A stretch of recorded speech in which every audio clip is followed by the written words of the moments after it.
오늘 우리에게 주신 하나님의 말씀은 민수기 15장 37절에서 41절까지의 말씀입니다.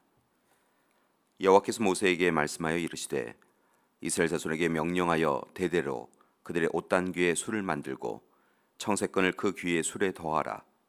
이 술은 너희가 보고 여호와의 모든 계명을 기억하여 준행하고 너희를 방종하게 하는 자신의 마음과 눈의 욕심을 따라 음행하지 않게 하기 위함이라. 그리하여 너희가 내 모든 계명을 기억하고 행하면 너희 하나님 앞에 거룩하리라. 나는 여호와 너희의 하나님이라. 나는 너희 하나님이 되려고 너희를 애굽 땅에서 인도해 내었느니라. 나는 여호와 너희의 하나님이니라. 아멘. 민수기 15장에서 19장까지의 말씀은 가데스 바네아를 떠난 이스라엘 백성들이 세레 시냇가를 건너기까지 약 38년 동안의 광야 여정과 하나님의 돌보심, 그리고 그때 백성들에게 계시한 하나님의 말씀을 기록하고 있습니다. 그중 민수기 15장은 가나안 땅에서의 여러 가지 제사 규례를 설명하고 있습니다. 그 가운데 오늘 우리가 함께 읽은 37절 이하의 말씀은 거룩한 선민의 의복과 관련된 규례입니다.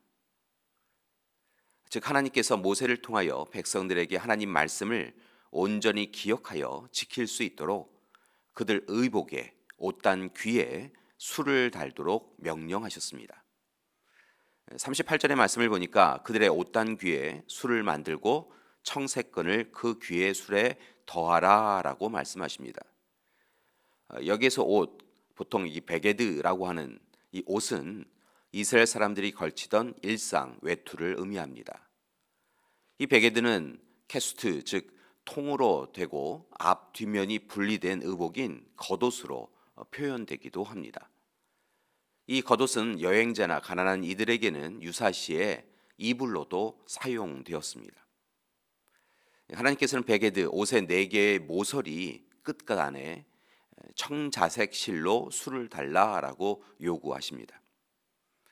여기서 치치트로 불려지는 술은 장식, 꽃, 끈을 가리킵니다. 그리고 치치트에 사용되어지는 청색은 하늘색으로서, 청색으로서 이스라엘 백성들이 하나님 나라의 백성임을 의미하기도 합니다. 참고로 술, 치치트는 600이라고 하는 뜻이 있고 술은 8가닥의 실과 5개의 매듭으로 이루어져 있어서 그것을 합치면, 숫자를 합치면 총 613이라고 하는 숫자를 의미합니다. 이 숫자는 잘 아시다시피 하라와 하지 말라라고 하는 율법을 다 합쳤을 때 숫자와 같습니다. 즉 술 자체가 율법 전체를 의미한 것이지요. 그래서 이러저러한 의미로 하나님은 술을 달아서 이스라엘 백성들에게 하나님의 말씀을 기억하고 하나님의 마음, 하나님의 뜻에서 어긋나지 않는 삶을 살라고 요구하신 것입니다. 죄와 악에서 벗어난 삶을 살라고 명령하신 것이지요. 그런데 문제는 이스라엘 백성들이 이 옷단 귀에 단 술의 의미를 잊어버리고 오히려 자신들의 경건을 자랑하는 의미로 술을 크게 만들어 달아서 사용하였다는 것입니다. 때로는 술에 크고 좋은 경문을 달기도 하였습니다. 이처럼 백성들은 하나님의 율법을 주야로 묵상하며 자신의 삶을 쳐서 하나님 앞에 온전해지도록 노력하기보다는 타인에게 내가 조금 거룩한 사람인 척 보이기 위하여서 자신들의 율법을 잘 지키는 사람이라고 하는 것을 드러내기 위하여 술을 사용하는 어리석음에 빠졌습니다. 이처럼 백성들은 마음과 눈의 욕심을 쫓아 살았던 것이지요. 그리고 우상을 섬기기도 하였습니다. 하나님의 계명을 잊어버리고 불경건하여 살아갔습니다. 참으로 어리석은 삶을 살아간 것이지요. 그렇다면 이 시대 우리는 어떻습니까? 교회 여러분, 오늘 말씀에 나오는 이스라엘 백성들의 위선적인 모습을, 가식적인 모습을 보면서 우리의 삶을 들여다보기 원합니다. 이스라엘 백성들의 어리석음을 타산지석으로 삼아서 우리의 삶이 보다 하나님의 뜻에 말씀에 보다 합당하게 살아가기 원합니다. 특별히 우리의 삶에 하나님이 허락하신 치치트, 술이 달려있음을 기억하고 날마다 하나님 앞에 거룩하고 정결하게 살아가기 원합니다.